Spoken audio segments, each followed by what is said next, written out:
Well, I know that story personally.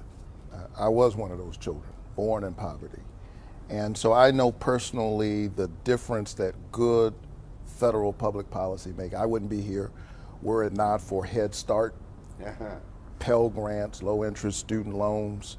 And so when we invest in our children, we don't know what they might be able to contribute. I also want to say this, part of what Georgia is getting is $8 billion to our state governments, our local municipalities and cities, that they're getting the aid. And so when we do that, that helps essential workers to get back to work, firefighters, police officers. All of that is in this bill. A lot of good stuff here. And again, it wouldn't happen without Georgia. Yeah, and let me just say, we made sure the money didn't just go to the state. Often the governors play games. Right. I don't know if that's true in Georgia, but it's true in a lot of states. Now, close to half the money goes directly to the cities, to the towns, to the counties, directly near people so they can help out directly. Yeah, and it's such an improvement where last year, smaller cities like Augusta and Savannah and Rome, they had to beg the governor for the help. Right. Now we are sending that help directly to those smaller cities and to counties and to towns in rural Georgia. And that's going to keep police and firefighters, EMS employed. It's going to keep vital public services going.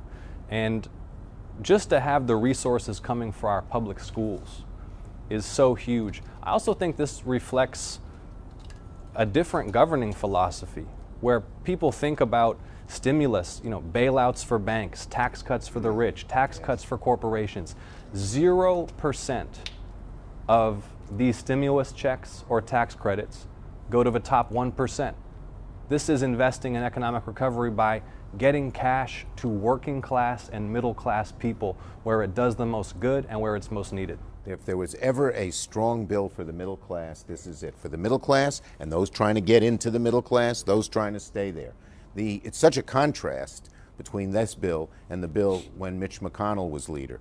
They passed a bill about the same size, and the vast majority went to the wealthiest people, the biggest corporations. We are aiming this at average families who need help in a variety of different ways. And let's not forget, opening up the schools is important. There are two other parts of the bill people may not know about. A lot of people invested in their pensions.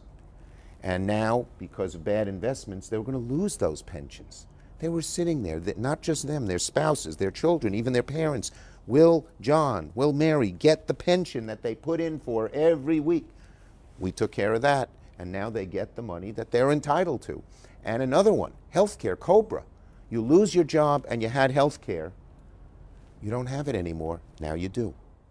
And speaking of health care, $2 billion directly to Georgia to help Georgia finally expand Medicaid. And this will take 500,000 Georgians who are in the Medicaid gap out of that gap to make sure that they're covered. Again, this is support for them, but it's better for the economy. Yeah. As you can see, we try to cover the gamut. Yeah. People, look, COVID has been terrible, the worst health care crisis in 100 years, the worst economic crisis since the Great Depression. But it's not that people were in such great shape right before it. So we're trying to deal with the problems that COVID has brought, but remembering we want to make it so that back 20, 30 years ago, the economy grew and everyone's salary grew at a nice clip. And they didn't have to struggle. We want to go back to those days, and that's what we're trying to do. This bill is not the whole answer, but it's a strong beginning. And this good policy is attracting the support of the people.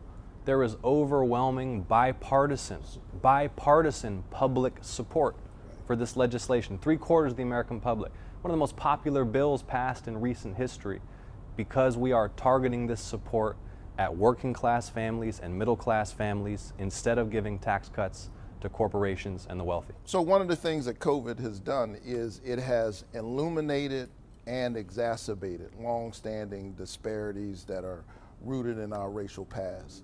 And so I'm glad that we were able to get $5 billion of debt relief to farmers of color.